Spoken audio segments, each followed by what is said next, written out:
Hello ಎಲ್ರಿಗೂ ನಮಸ್ತೆ.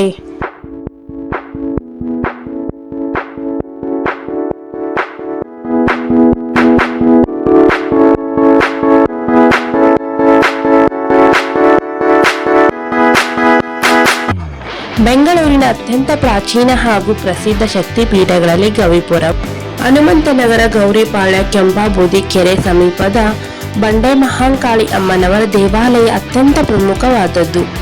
ಬಂಡೆ ಮಹಾಂಕಾಳಿ ದೇವಿ ಇಲ್ಲಿ ಸಹಜವಾಗಿ ರೂಪುಗೊಂಡ ವಿಶಾಲವಾದ ಬಂಡೆಯ ಕಲ್ಲಿನ ಮೇಲೆ ತನ್ನಷ್ಟಕ್ಕೆ ತಾನೇ ಉದ್ಭವಿಸಿದ ಶಕ್ತಿ ದೇವತೆ ಎಂಬ ನಂಬಿಕೆ ಇದೆ. ಕೆಂಪೇಗೌಡರ ಕಾಲಕ್ಕೂ ಮುಂಚಿನಿಂದಲೂ ಈ ಭಾಗದಲ್ಲಿ ಕಾಳಿ ದೇವಿ ಆರಾಧನೆ ನಡೆಯುತ್ತಿತ್ತು ಎನ್ನಲಾಗುತ್ತದೆ. ನಗರದ ಕಾವಲು ದೇವತೆಯಾಗಿ ಮತ್ತು ದಕ್ಷಿಣ ದಿಕ್ಕಿನ ದಕ್ಷಿಣಾತೆಯಾಗಿ ಈ ಮಹಾಕಾಳಿಯನ್ನು ಪೂಜಿಸಲಾಗುತ್ತಿತ್ತು.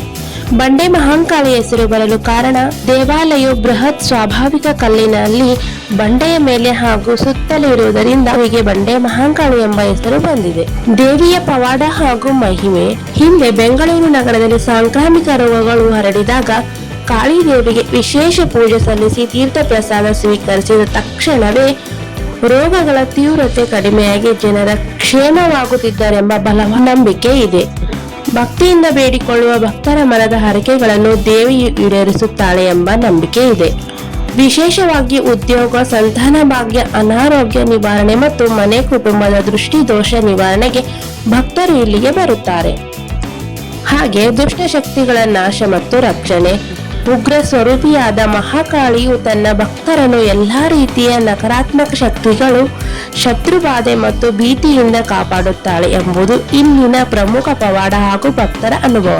ಆಷಾಢ ಮಾಸದಲ್ಲಿ ಅಮ್ಮನವರಿಗೆ ವಿಶೇಷ ಅಲಂಕಾರ, ಲಿಂಬೆಹಣ್ಣಿನ ಆಹಾರ ಮತ್ತು ಹುಲ್ಲು ಚೆಲ್ಲುವ ಜಾತ್ರೆ ಅತ್ಯಂತ ವೈಭವದಿಂದ ನಡೆಯುತ್ತದೆ. ನವರಾತ್ರಿಯ 9 ದಿನಗಳಲ್ಲಿ ದೇವಿಗೆ ವಿವಿಧ ಅಲಂಕಾರಗಳಲ್ಲಿ ಸರಸ್ವತಿ, ಲಕ್ಷ್ಮಿ, ದುರ್ಗಾ ಇತ್ಯಾದಿ ಮಾಡಿ ವಿಶೇಷ ಪೂಜೆ ಸಲ್ಲಿಸಲಾಗುತ್ತದೆ. ಮಂಗಳವಾರ ಮತ್ತು ಶುಕ್ರವಾರಗಳಂದು ರಾಹುಕಾಲದಲ್ಲಿ ದೇವಿಗೆ ಲಿಂಬೆಹಣ್ಣಿನ ದೀಪ ಹಚ್ಚಿ ಪೂಜಿಸುವುದು ಇಲ್ಲಿನ ವಿಶೇಷ ಪರಂಪರೆ. ತಡೆ ಒಡೆಯುವುದು, ತಡೆ ಸೇವೆ ಅತ್ಯಂತ ವಿಶೇಷ ಹಾಗೂ ಶಕ್ತಿಶಾಲಿ ಆಚರಣೆಯಾಗಿದೆ. ಭಕ್ತರ ಕಷ್ಟ ಕಾರ್ಪಣ್ಯಗಳನ್ನು ತಡೆದು ದೇವಿಯ ಅನುಗ್ರಹ ಪಡೆಯಲು ಈ ಸೇವೆಯನ್ನು ಮಾಡಲಾಗುತ್ತದೆ. ತಡೆ ಎಂದರೆ ಮಾರ್ಗದಲ್ಲಿ ಬರುವ ಅಡೆತಡೆಗಳು, ವಿಘ್ನಗಳು ಅಥವಾ ಕೆಟ್ಟ ಶಕ್ತಿಗಳನ್ನು ತಡೆಯುವುದು, ಬಂಧಿಸುವುದು, ನಾಶಪಡಿಸುವುದು ಎಂದರ್ಥ. ಭಕ್ತರು ತಮ್ಮ ಜೀವನದಲ್ಲಿ ಎದುರಾಗುವ ಸಂಕಷ್ಟಗಳನ್ನು ದೇವಿಯ ಪಾದಕ್ಕೆ ಒಪ್ಪಿಸಿ ಆ ತೊಂದರೆಗಳ ಮುಂದೆ ಬರದಂತೆ ದೇವಿಯ ಬಳಿ ಪ್ರಾರ್ಥಿಸಿ ಮಾಡುವ ವಿಶೇಷ ಪೂಜೆ ಪದ್ಧತಿಯೇ ತಡೆ ಒಡೆಯುವುದು. ತಡೆ ಒಡೆಯುವುದರ ಮುಖ್ಯ ವಿಶೇಷತೆ ಮತ್ತು ನಂಬಿಕೆ. ವಿಘ್ನ ಮತ್ತು ಅಡೆತಡೆಗಳ ನಿವಾರಣೆ. ವಿವಾಹ ತಡೆ, ಉದ್ಯೋಗ ಸಿಗದಿರುವುದು, ವ್ಯಾಪಾರದಲ್ಲಿ ನಷ್ಟ, ಆಸ್ತಿ ವಿವಾದ ಅಥವಾ ಕೆಲಸಗಳಲ್ಲಿ ಪದೇ ಪದೇ ಅಡೆತಡೆಗಳು ಎದುರಾಗುತ್ತಿದ್ದರೆ ಈ ತಡೆ ಸೇವೆಯನ್ನು ಮಾಡಿಸಿದರೆ ಸಕಲ ವಿಘ್ನಗಳು ನಿವಾರಣೆಯಾಗುತ್ತವೆ ಎಂಬ ದೃಢವಾದ ನಂಬಿಕೆ ಇದೆ. ದೃಷ್ಟಿ ದೋಷ ಮತ್ತು ನಕಾರಾತ್ಮಕ ಶಕ್ತಿಗಳ ನಾಶ. ಕುಟುಂಬದ ಮೇಲಿರುವ ಶತ್ರುಬಾಧೆ, ದೃಷ್ಟಿ ದೋಷ, ಕೆಟ್ಟ ಕಣ್ಣು, ಮಾಟ ಮಂತ್ರ ಅಥವಾ ಯಾವುದೇ ನಕಾರಾತ್ಮಕ ನೆಗೆಟಿವ್ ಶಕ್ತಿಗಳ ಪ್ರಭಾವವಿದ್ರೆ ತಡೆ ಒಡೆಯುವ ಮೂಲಕ ಅವುಗಳ ಪ್ರಭಾವವು ತಕ್ಷಣವೇ ಮುಗಿದು ಹೋಗುತ್ತದೆ ಎಂದು ನಂಬಲಾಗುತ್ತದೆ. ದೀರ್ಘಕಾಲದ ಅನಾರೋಗ್ಯ, ಭಯ, ಮನಸ್ಸಿನಲ್ಲಿ ಅಶಾಂತಿ ಹಾಗೂ ಮಕ್ಕಳಿಗೆ ಆಗಾಗ ತಗಲು ದೃಷ್ಟಿಯನ್ನು ಕಳೆಯಲು ಈ ಸೇವೆಯನ್ನು ಪ್ರಮುಖವಾಗಿ ಮಾಡಲಾಗುತ್ತದೆ. ಸಾಮಾನ್ಯವಾಗಿ ಈ ಸೇವೆಗಾಗಿ ಲಿಂಬೆಹಣ್ಣು, ಕಾಯಿ, ತೆಂಗಿನಕಾಯಿ, ಕರ್ಪೂರ, ಕುಂಕುಮ, ಅರಿಶಿನ, ಕಪ್ಪು ದಾರ, ಕೆಂಪು ದಾರ ಹಾಗೂ ಹುರಿಗಡಲೆ, ಬೆಲ್ಲ ಅಥವಾ ಅನ್ನದ ನೈವೇದ್ಯವನ್ನು ಬಳಸಲಾಗುತ್ತದೆ.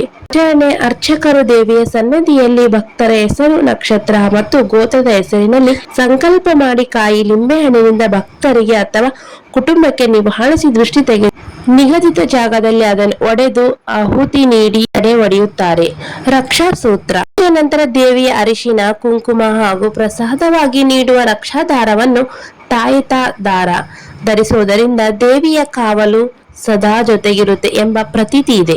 ವಿಶೇಷವಾಗಿ ಮಂಗಳವಾರ, ಶುಕ್ರವಾರ, ಅಮಾವಾಸ್ಯೆ ಹಾಗೂ ಆಷಾಢ ಮಾಸದ ದಿನಗಳಲ್ಲಿ ಬಂಡೆ ಮಹಾಂಕಾಳಿ ಅಮ್ಮನವರ ಸನ್ನಿಧಿಯಲ್ಲಿ ತಡೆ ಒಡೆಯುವ ಭಕ್ತರ ಸಂಖ್ಯೆ ಅತ್ಯಂತ ಹೆಚ್ಚಿರುತ್ತದೆ. ಇದೇ ತರ ಇನ್ನಷ್ಟು ವಿಡಿಯೋಸ್ಗಾಗಿ ನನ್ನ ಚಾನಲ್ ಸಬ್ಸ್ಕ್ರೈಬ್ ಮಾಡ್ಕೊಳ್ಳೋದನ್ನ ಮರಿಬೇಡಿ. ಮತ್ತೆ ಸಿಗ್ತೀನಿ ಮುಂದಿನ ವಿಡಿಯೋದೊಂದಿಗೆ. Thank you for watching.